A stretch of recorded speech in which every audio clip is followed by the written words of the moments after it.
आज का जो हमारा लेक्चर है वो है बिजनेस स्टैटिस्टिक्स के इंट्रोडक्शन पर। स्टैटिस्टिक्स बेसिकली ब्रांच है मैथमेटिक्स की। इसके अंदर हम डील करते हैं डाटा के साथ। डाटा कहते हैं मवाद को, अदाद और शमार को। स्टैटिस्टिक्स का जो हम जितना भी स्टडी करेंगे वो किसके मतलब होगी, डाटा के मतलब होगी।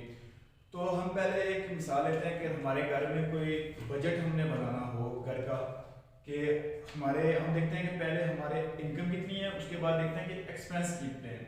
इनकम हमारी हो सकती है घर का जो सरबराह है उसकी सैलरी हो सकती है, अगर कोई घर में कपड़े सिलाई कर रहा है तो उसकी तरफ से भी इनकम आ रही है। उसके बाद हम देख रहे हैं कि अगर कोई बाई ट्यूशन पढ़ा रहा है तो उसकी तरफ से भी पैसे आ रहे हैं। तो हमने इनकम को एक साइड पर लिख लिया, उसके साथ हमने लिख लिया एक्सपेंस को। ये हम घर का बजट बना रहे हैं। एक्सपेंस पर हमने क्या लिख लिया कि हमें जो एशियाई हो तो नोश पर जरूरत होगी सबसे टॉप पर वो रखी, बच्चों की जो एजुकेशनल फीस है हमने दूसरे नंबर पर रख दी। तो इस तरह से हमने बजट प्रिपेयर किया। जो हमारे पास पैसे बच गए हमने ये देखना है कि इनको हम कहाँ खर्च करें, जिन्हें हमसे हमारी सबसे ज्यादा जरूरत है कि घर पर हमें किस जगह खर्च करने के लिए। ये तो हम बात कर रहे हैं एक घर के बजट की। अगर हम इसको बड़े पैमाने पर देखें कि गवर्नमेंट हर साल बजट पेश करती है, कि गवर्नमेंट अगर बजट पेश करती है तो उनको भी जरूरत होती है डाटा की। जिस तरह इनकम एंड एक्सपेंसेस की जरूरत पड़ी है एक घर में, इसी तरह हमें जरूरत पड़ेगी इनकम एंड एक्सपेंसेस की। गवर्नमेंट के क्या इनकम है, गवर्नमेंट की सबसे बड़ी इनकम हो सकती है टैक्स, जो वो टैक्स कलेक्ट करते हैं वो इनकी इनकम हो सकती है। उसके बाद एजुकेशनल बोर्ड्स हैं जो वो इनको इनकम दे रहे होते हैं, एजुकेशनल बोर्ड्स इन्हें इनकम दे रहे होते हैं। उसके बाद ये इनके साथ ही हम यूनिवर्सिटीज को भी काउंट कर लेते हैं, तो ये इनकी हो सकती है इनकम टैक्स बोर्ड्स। इसके बाद इंपोर्ट पर जो इन्होंने टैक्स कलेक्ट करते हैं वो हम लिख सकते हैं, गवर्नमेंट एक्सपोर्ट करती है वो लिख सकते हैं। इसके बाद एफडीआई फॉरेन डायरेक्ट इन्वेस्टमेंट पर जो इन्हें प्रॉफिट मिलता है, फॉरेन एक्सचेंज पर जो प्रॉफिट मिलता है वो गवर्नमेंट के इनकम आ जाएगी। तो गवर्नमेंट के एक्सपेंस भी होते हैं।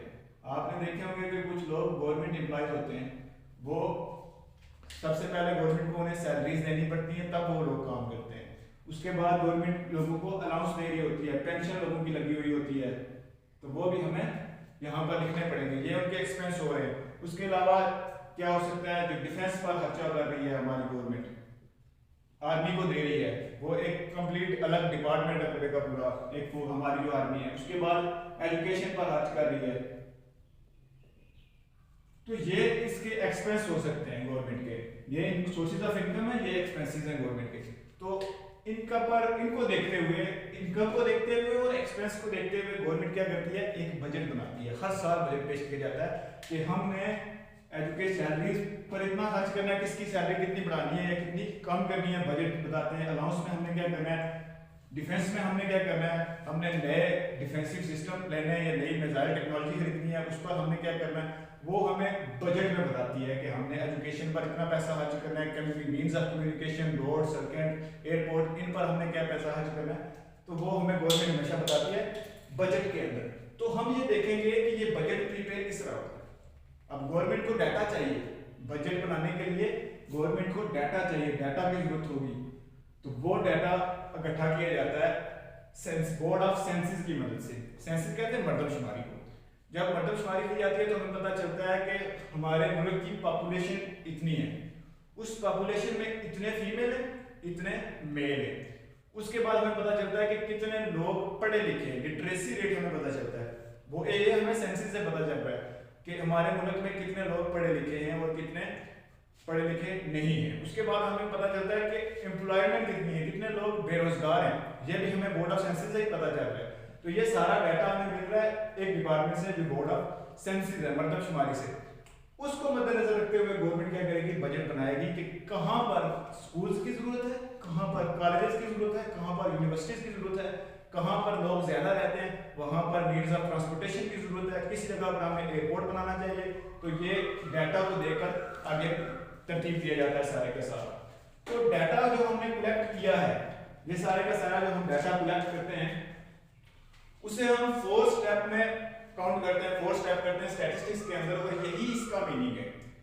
पहले स्टेप में हम क्या करते हैं, डाटा को कलेक्ट करते हैं, जिस तरह board of census data collect करेगा जाकर। उसके बाद उसको प्रेजेंट किया जाता है सिंपल फॉर्म्स के अंदर, जिस तरह हम ग्राफ बनाकर प्रेजेंट कर रहे हैं, इस तरह हमने प्रेजेंट करना है कि अगले बंदे को जिसको हम बता रहे हैं उसके लिए ये बिल्कुल आसान हो। वो उसके लिए फैसला करना आसान हो जाए, वो इसको देखकर समझ जाए। जिस तरह एक क्लास के अंदर अगर 100 स्टूडेंट्स हैं तो कोई बंदा जानना चाह रहा है कि इस क्लास की सिचुएशन क्या है, ये क्लास अच्छी जा रही है या बुरी जा रही है, वो क्या करेगा, उनके मार्क्स काउंट करेगा। अब आप देखें कि 100 स्टूडेंट्स के मार्क्स को देखना और अंदाजा लगाना मुश्किल बात है, लेकिन 100 स्टूडेंट्स का अगर हम मीन ले लें, जिसे मैथमेटिक्स की टर्म में एवरेज कहते हैं, तो वो हमें एक सिंगल यूनिट में पता चल जाएगा कि एवरेज हमारे पास आ रही है 40, कि हर स्टूडेंट 40 मार्क्स ले रहा है। बजाय हमने 100 स्टूडेंट्स के मार्क्स को देखने के हमने एक फार्मूला लगाया एवरेज का, और हमें पता चल गया कि ये क्लास हर बच्चा एवरेजली 40 मार्क्स ले रहा है, तो इसका मतलब है कि ये 50% से कम है, तो हमें अंदाजा हो जाएगा कि ये क्लास इतनी अच्छी नहीं जा रही। तो बिल्कुल इसी तरह हमने जो डाटा इकट्ठा करना है, कलेक्ट करना है, वो हमने इस तरीके से पेश करना है दूसरे के सामने कि वो इसे आसानी से समझ सके। तो उसके बाद उसका एनालिसिस करते हैं कि उस डाटा को हमने मुवाजना करना है, उसको उसमें से डाटा में हमने देखना है कि कौन सी चीज अहम है, कौन सी चीज हमें स्किप कर देनी चाहिए। उसके बाद हम देखते हैं इंटरप्रिटेशन। जो सबसे अहम चीज है स्टैटिस्टिक्स की, वो है इंटरप्रिटेशन। हम पिछले मवाद को देखते हुए आइंदा तरतीब लगाते हैं कि आइंदा क्या होगा, हम फ्यूचर को एक तरह से प्रिडिक्ट कर देते हैं कि आइंदा ये काम होगा, तो वो से कहते हैं इंटरप्रिटेशन। तो स्टैटिस्टिक्स के ये 4 स्टेप हैं, कलेक्शन, प्रेजेंटेशन, एनालिसिस, इंटरप्रिटेशन, और ये सारा काम हो रहा है किसका, डाटा का। हमने डाटा लिया, डाटा को कलेक्ट किया, प्रेजेंट किया, एनालिसिस किया, इंटरप्रेट क्या किया, तो ये हमारे पास स्टैटिस्टिक्स के 4 स्टेप कंप्लीट हुए, तो इसे कहते हैं स्टैटिस्टिक्स। तो स्टैटिस्टिक्स की जरूरत को हमें पता चल गया कि इसकी जरूरत हर जगह ही होती है। तो मजीद क्या हुआ कि हमने इसके जो पहले 2 प्रोसेस हैं, कलेक्शन एंड प्रेजेंटेशन, इसको नाम दे दिया डिस्क्रिप्टिव स्टैटिस्टिक्स। डिस्क्रिप्टिव कहते हैं बयानिया, बयानिया कहते हैं हम जुबानी बयान कर रहे हैं, इसमें कोई अलावा शुमार कोई रिटन चीज नहीं थी। इस तरह कलेक्शन, हमने डाटा कलेक्ट कर लिया और उसको प्रेजेंट कर दिया, लोगों के सामने बताया, ग्राफ की सूरत में बताया, उनको एवरेज निकाल के दिखाई, उनको हमने बताया कि डिस्क्रिप्टिव स्टैटिस्टिक्स में कलेक्शन की और प्रेजेंटेशन की। उसके बाद है इंडक्टिव या इन्फ्रेंशियल स्टैटिस्टिक्स, इसे हम इंडक्टिव स्टैटिस्टिक्स भी कहते हैं। इसमें हम एनालिसिस करते हैं और इंटरप्रिटेशन कहते हैं। ये 2 हमने इसको तकसीम कर दिया, यानी कि 2 मज़ीद ब्रांचें बना दी स्टैटिस्टिक्स की।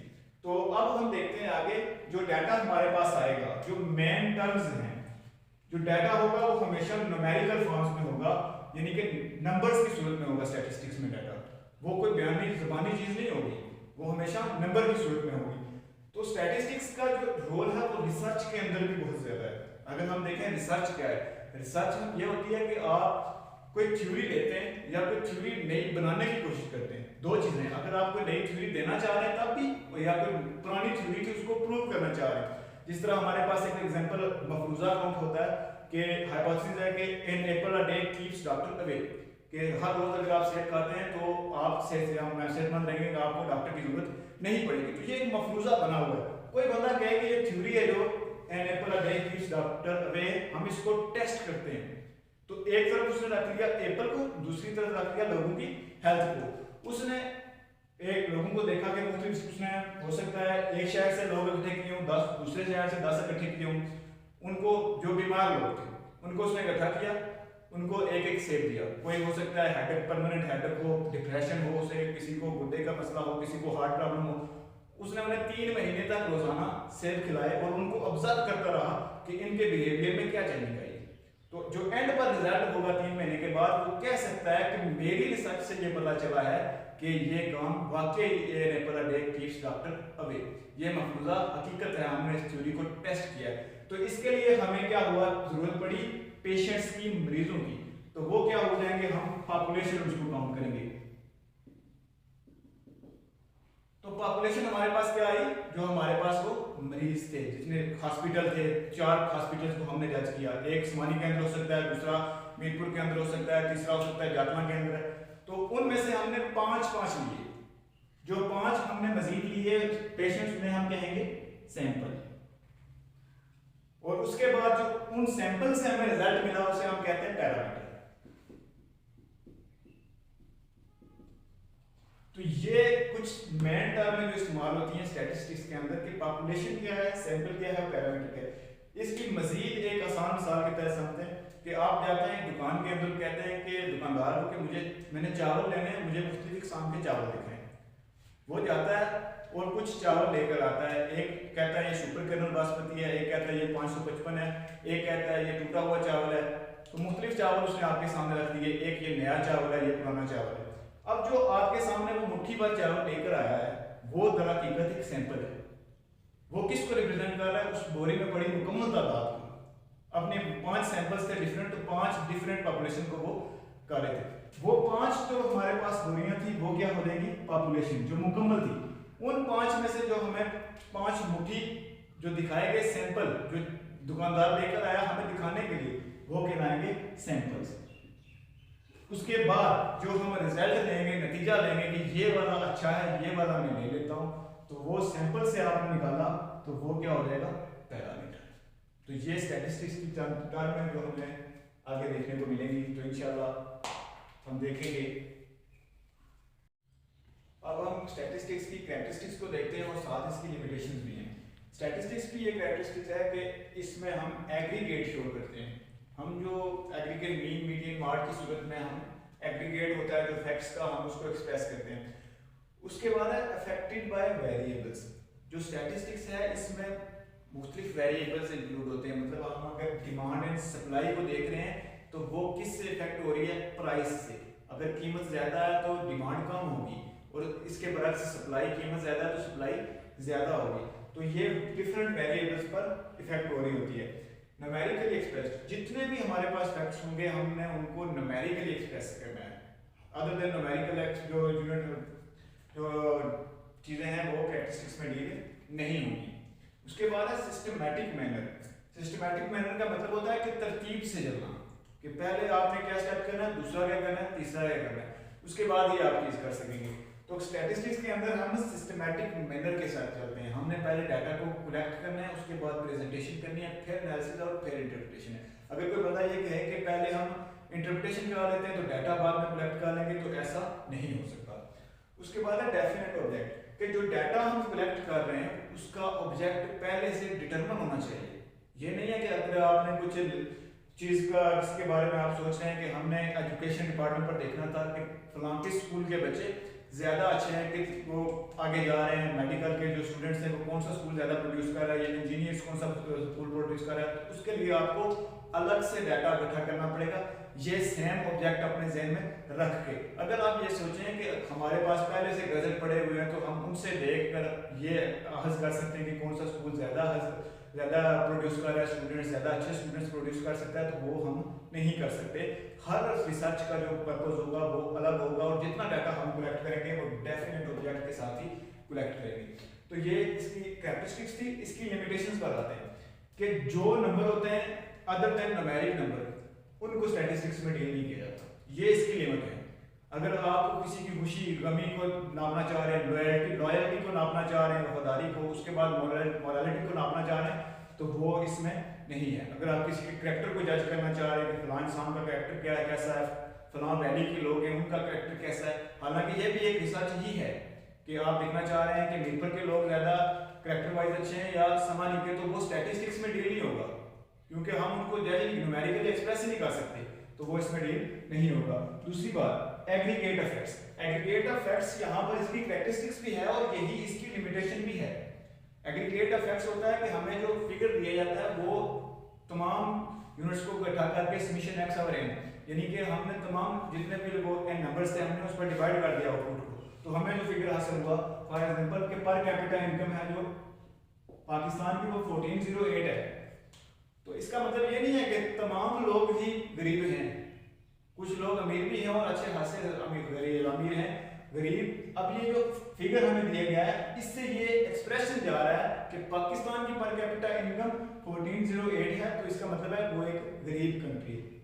ठीक, हमारे मुल्क को गरीब करार दे दिया गया किस पर कैपिटा इनकम पर, हालांकि हमारे मुल्क में अमीर लोग भी रहते हैं।